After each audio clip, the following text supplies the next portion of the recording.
Our values are primarily dharma, artha, kama and moksha. The word dharma means righteous or righteousness. There is no English equivalent for the word dharma. But in Sanskrit, in our own language, it is defined in this manner. The word dharma is defined from the root, from that basic word dharana, to support, to sustain.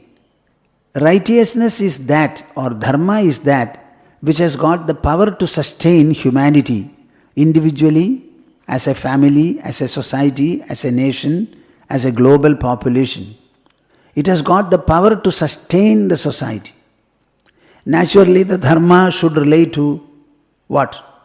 One's own body, then the mind, speech, then the intelligence, then the ego, etc. Then it should relate to the family, it should relate to the society.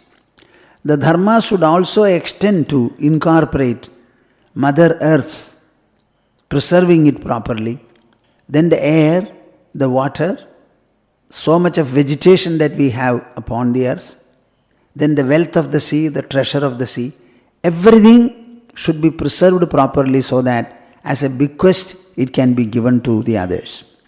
Generally, people are interested in bequeathing property, wealth in the form of gold or other things, and thereafter money in the form of deposits.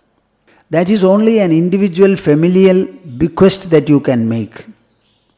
But what about the Mother Earth along with the ecological enrichment that it has? That is the common bequest in the presence of which alone the individual and family bequest will be relevant and will be usable. So our dharma not merely refers to personal conduct or behavior, it encompasses the family behavior, the societal behavior, then the behavior and interaction with nature resources like the Panchabhutas. Then with this righteousness, we have to earn money ourselves using our own efforts. That is the second part of dharma. The third part is employing such wealth or resources to gratify your desires, whatever you have, in a righteous manner. Then dharma doesn't stop there. It says that after you have done these three, make sure that you have to depart from this world and one day the body will fall.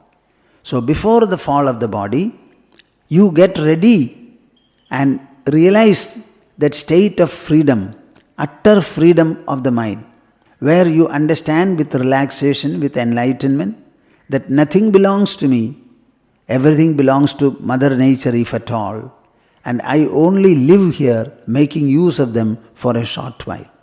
So develop sufficient distance and freedom from all the shackles of the mind, shackles of the intelligence. So freedom from doubt, freedom from any kind of a love, hatred or fear, and similarly all kinds of freedom that you should experience. This is called moksha. This is our primary value.